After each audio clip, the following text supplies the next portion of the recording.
Did women have a revolution?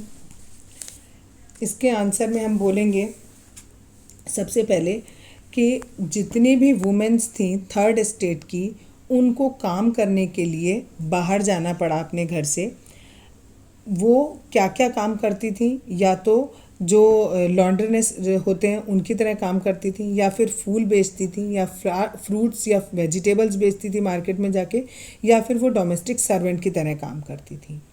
उनको पढ़ने लिखने का अधिकार नहीं था, जॉब ट्रेनिंग उनको नहीं मिलती थी, उनको वेजेस बहुत कम मिलते थे।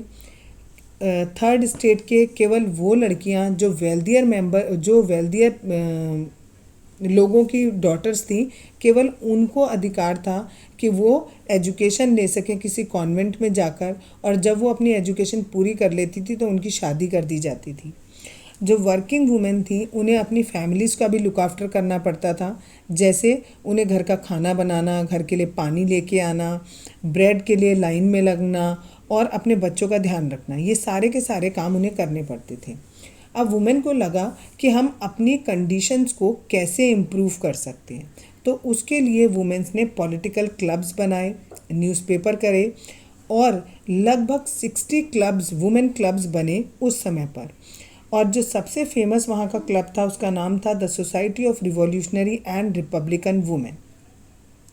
अब ये जो लेडीज़ ने क्लब्स बनाए थे, इनकी कुछ डिमांड्स थी।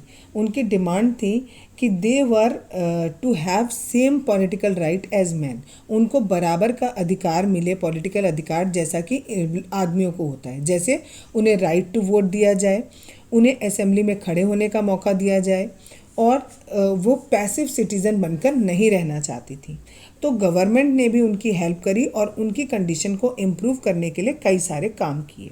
जैसे स्टेट स्कूल्स वर एस्टैब्लिश्ड। दूसरा, स्कूल्स जो है वो लड़कियों के लिए कंपलसरी कर दिया गया।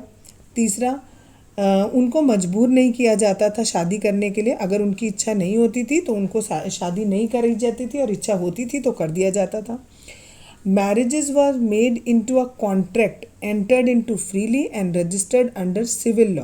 और सिविल लॉ के अंदर जो मैरिजेस थी उनको कॉन्ट्रैक्ट बेसिस पर किया जाता था।